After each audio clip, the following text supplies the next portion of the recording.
लेकिन यदि निर्दोष लोग मारे गए तो आपके खिलाफ शिकायत अवश्य बढ़ेगी। आपको क्या लगता है कि हमास में गुस्सा या इन लोगों या गाजा के लोगों में प्रतिशोध की भावना वास्तव में कभी समाप्त हो पाएगी? हमास ने यह युद्ध शुरू किया, ये अच्छी तरह जानते हुए कि इससे उनके देश पर क्या असर पड़ेगा।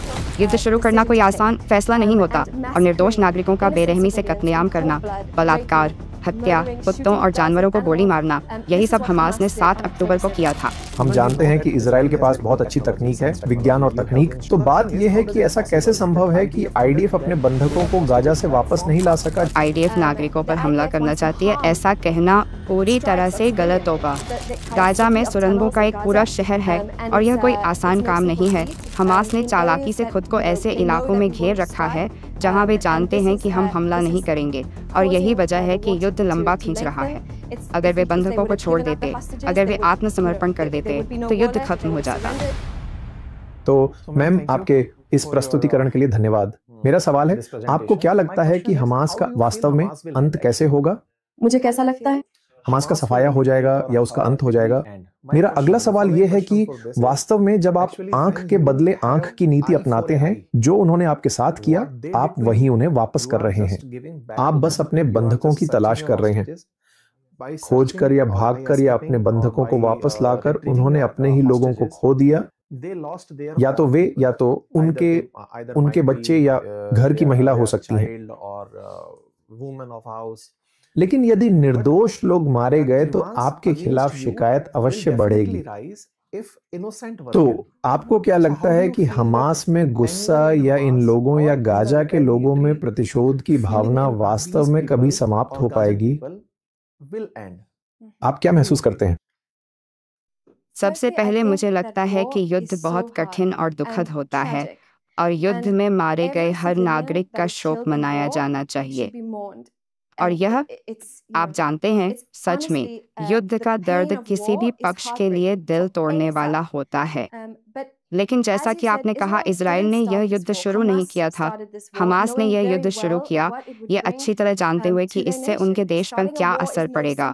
युद्ध शुरू करना कोई आसान फैसला नहीं होता और निर्दोष नागरिकों का बेरहमी से कत्लेआम करना, बलात्कार, हत्या, कुत्तों और जानवरों को गोली मारना, यही सब हमास ने 7 अक्टूबर को किया था।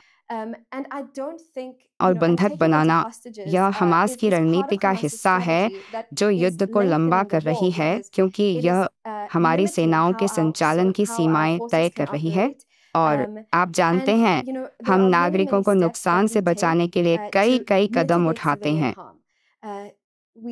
हम लोगों को निकालते हैं और नागरिकों से दूरी बनाने की अपील करते हैं। हमने पर्चे, एसएमएस और पत्ते भेजे। हम नहीं चाहते कि नागरिकों को कोई नुकसान पहुंचे। असल में हमास नागरिकों को खतरे में डालना चाहता है और यही इस युद्ध की मुख्य समस्या है। हम हमास से लड़ने की कोशिश कर रहे हैं। हम उनकी सत्ता, उनका गजा के लोगों पर नियंत्रण खत्म करने की कोशिश कर रहे हैं, और अंत में गजा के लोग ही हैं जो इसका खामियाजा भुगतते हैं। और मुझे लगता है कि गजा के भविष्य को उज्जवल बनाने का एकमात्र तरीका यही है कि हमास को खत्म किया जाए और उनके अपने लोगों पर से उनका नियंत्रण और पकड़ हटाई जाए, ताकि उन्हें आज़ाद किया जा सके। और जब तक हमास हमारे बंधकों को पकड़े रख सकता है, इजरायलियों को डराता है और रॉकेट दागता है, जो वे इन हफ्तों तक भी कर रहे हैं, तब तक यह युद्ध चलता रहेगा। अगर वे आत्मसमर्पण कर दें, अपने हथियार डाल दें और हमारे बंधकों को लौटा दें, तो युद्ध समाप्त हो जाएगा। और यही सबसे दर्दनाक बात है कि यह सब खत्म क्यों नहीं हो रहा है। वे बंधकों को क्यों नहीं लौटा सकते, अपने हथियार क्यों नहीं डाल सकते और कह सकते, ठीक है, युद्ध खत्म, और इससे उनके लोगों को ही फायदा होगा। और यही इस युद्ध की त्रासदी है। हमने मीडिया में देखा है कि एक इजरायली के बदले आपने युद्ध विराम के दौरान लगभग 64, करीब 62 फिलिस्तीनियों को गाजा वापस भेजा है। क्या यह सही आंकड़ा है? कृपया एक बार फिर कहिए। युद्ध विराम के समय, जब गाजा और इजराइल के बीच युद्ध विराम हुआ था, हाँ, आपने एक इजरायली के बदले उन्हें 62 फिलिस्तीनी वापस देने की पेशकश की थी। क्या यह सही आंकड़ा है? मुझे सटीक संख्या की जानकारी नहीं है। ठीक है, ये लगभग कुछ फारिस में लगभग 60 के आसपास है सर, करीब 60। ठीक है। और मीडिया में यह भी एक धारणा है कि उन्होंने आपके लगभग 1000 लोगों को मार दिया, और इस अनुपात के अनुसार आप लगभग 60,000 गाजा के लोगों को रोक देंगे। यह आपको कैसा लगता है? मैंने सबसे पहले युद्ध में अनुपातिकता संख्याओं पर आधारित नहीं होती, यह सैन्य लक्ष्यों की गुणवत्ता पर आधारित है। लेकिन मैं संख्याओं के दावों पर आपत्ति करूंगी क्योंकि हम ऐसे नहीं हैं, हम चीज़ों को संख्याओं के हिसाब से नहीं देख रहे हैं। आईडीएफ चाहती है कि हमारे बंधक घर लौट आएं और अगर इसके लिए आप जानते हैं, चाहे जैसे भी दुर्भाग्यवश बातचीत बहुत कठिन और थकाऊ है और यह कई दौरों से गुजरती है।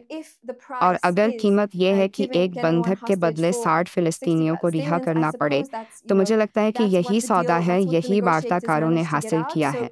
तो एक इंसानी जान के लिए या किसी इजरायली बंधक को घर लाने के लिए हमें भारी कीमत चुकानी पड़ती है, लेकिन कोई ऐसी संख्या नहीं है जिसमें आईडीएफ नागरिकों पर हमला करना चाहती हो। ये बिल्कुल गलत है। आईडीएफ नागरिकों पर हमला करना चाहती है, ऐसा कहना पूरी तरह से गलत होगा। माफ कीजिए, नुकसान को कम करना।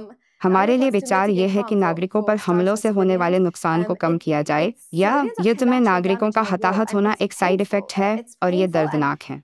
ये दर्दनाक है और ये आदर्श स्थिति नहीं है, लेकिन हमास की रणनीति इसे वाकई मुश्किल बना देती है।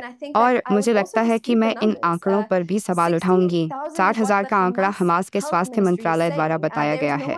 इन तथ्यों की कोई पुष्टि नहीं कर रहा है। हमास इस युद्ध में एक सक्रिय पक्ष है, वे पुष्टि नहीं कर रहे हैं, कोई भी उनके आंकड़ों की पुष्टि नहीं कर रहा है। और दुर्भाग्यवश इजराइल के पास दुश्मन पक्ष की मौतों की गिनती करने का कोई तरीका नहीं है। हम इस पर घोषणा करने के अधिकारी नहीं हैं, लेकिन हमास को भी नहीं होना चाहिए। और यह तथ्य कि ये आंकड़े गाजा से बिना किसी पुष्टि या जांच के आ रहे हैं, ये चिंताजनक है। और या इसे सतही रूप में नहीं लेना चाहिए, क्योंकि हमने कई बार देखा है कि ये आंकड़े फर्जी निकले हैं, वे सही नहीं थे। जो आईडी नंबर वे पोस्ट कर रहे हैं, वे ज़रूरी नहीं कि वे दोहराए गए हैं या मेल नहीं खाते, लेकिन कोई भी इसकी जांच नहीं कर रहा है। ठीक है, मेरा आखिरी सवाल है। हम जानते हैं कि इजराइल के पास बहुत अच्छी तकनीक है, विज्ञान और तकनीक। आपको भी मार गिराया गया है, आपके ईरान में भी दुश्मन है। तो बात यह है कि ऐसा कैसे संभव है कि आईडीएफ अपने बंधकों को गाजा से वापस नहीं ला सका, जबकि आपको पता है कि गाजा का 80% हिस्सा आपके लोगों द्वारा साफ या जांचा जा चुका है, और फिर भी 20 बंधक वहां हैं और आप अब तक नहीं जान पाए कि वे कहां हैं, और आपकी तकनीक वह असल में कहां विफल हो रही है। मुझे लगता है कि यह इतनी जटिल स्थिति है जिससे अतीत में बहुत कम देशों को निपटना पड़ा है। और आप जानते हैं, इस युद्ध के दौरान और मौके पर ही कई तकनीकों को विकसित करना पड़ा है। गाजा में बहुत सारी सुरंगें हैं, गाजा में सुरंगों का एक पूरा शहर है, और यह कोई आसान काम नहीं है, लेकिन हमारी तकनीक ने इस युद्ध के दौरान खुद को साबित किया है। लेकिन आप सही कह रहे हैं, जहाँ तक बंधकों की बात है, हमास ने चालाकी से खुद को ऐसे इलाकों में घेर रखा है जहाँ वे जानते हैं कि हम हमला नहीं करेंगे, और यही वजह है कि युद्ध लंबा खींच रहा है। अगर वे बंधकों को छोड़ देते, अगर वे आत्मसमर्पण कर देते, तो युद्ध खत्म हो जाता। और शायद अभी भी कुछ तकनीकें हैं, मुझे नहीं पता, लेकिन लड़ाई तब तक खत्म नहीं होगी जब तक बंधक वापस नहीं आ जाते। चाहे हमें नई तकनीकें बनानी पड़ें, चाहे हमें मौके पर ही नवाचार करना पड़े, मुझे कोई शक नहीं है कि हम बंधकों को वापस लाने के लिए जो भी करना पड़ेगा करेंगे। इस समय आप सही हैं, हम ऐसा करने में सक्षम नहीं हो पाए हैं। मेरा अगला सवाल, असल में यह आखिरी सवाल है, लेकिन मेरा आखिरी फॉलोअप सवाल था कि कभी-कभी मीडिया में यह धारणा बनती है कि ये 20 बंधक इजराइल द्वारा वापस नहीं लाए जा रहे हैं, जबकि असल में इन 20 का नाम लेकर वे पूरी गाजा को खाली कराना चाहते हैं। मीडिया में यही धारणा बनाई जा रही है। आप लोगों के पास वह साहस है और आपके पास वह तकनीक और बल है कि आप आसानी से अपने 20 बंधकों को वापस ला सकते हैं, लेकिन क्योंकि आप गाजा सिटी को साफ करना चाहते हैं और आप चाहते हैं कि वे सब वहां से निकल जाएं, इसलिए आप अभी भी देख और इंतजार कर रहे हैं कि यह प्रक्रिया कैसे समाप्त होगी। मैं इस धारणा को पूरी तरह से खारिज करती हूँ। मैं इससे पूरी तरह असहमत हूँ। हमारे पास बिल्कुल भी कोई कारण नहीं है कि हम गजा के नागरिकों को सिर्फ यूं ही निकालना चाहें या सफाई या नरसंहार के लिए। यह पूरी तरह गलत है और मैं आपको समझाती हूँ कि हमारे सामने दो चुनौतियाँ हैं। एक तो हमारे इजरायली नागरिकों से कुछ किलोमीटर दूर एक आतंकवादी संगठन है जो अब भी इजराइल के विनाश की बात करता है और वे आतंकवादी हमारे बंधकों को पकड़े हुए हैं। तो इस युद्ध को समाप्त करने के लिए हमें यह सुनिश्चित करना होगा कि एक, हमारे बंधक अपने घर लौट आए और दो, ये आतंकवादी फिर से वैसा ही नरसंहार न कर सकें जैसा उन्होंने 7 अक्टूबर को किया था। और इन्हें पूरी तरह से समाप्त करने के लिए हमें इनके आखिरी गढ़ों में जाना होगा और इन्हें नष्ट करना होगा ताकि यह सुनिश्चित किया जा सके कि हमास के पास अब इजराइल को धमकी देने की क्षमता न रहे। इस प्रक्रिया के तहत हमें गाजा वासियों से अपील करनी पड़ी कि वे खुद को दूर रखें ताकि हम उन्हें अनावश्यक रूप से नुकसान न पहुंचाएं। मेरा मानना है कि जिस क्षण हमास झुक जाएगा, युद्ध समाप्त कर देगा, गंजावासी अपने घरों को लौट सकेंगे। और मेरी आशा है कि लक्ष्य ये होगा कि जैसे ही हमास को समाप्त कर दिया जाए और बंधक अपने घर लौट आएं तो चीज़ें फिर से शुरू हो सकें, गजावासी अपनी ज़िंदगी में वापस लौट सकें और चीज़ें फिर से शुरू हो सकें, चाहे वह नई प्रशासन के तहत हो या जैसा भी राजनीतिक नेतृत्व तय करे। ये कहना आईडीएफ का काम नहीं है, लेकिन यहाँ दो मुख्य लक्ष्य हैं और जब तक हमें यह यकीन नहीं हो जाता कि इजराइल फिर से किसी नरसंहार का निशाना नहीं बन सकता, तब तक हम रुकेंगे नहीं। ठीक है, धन्यवाद मैम।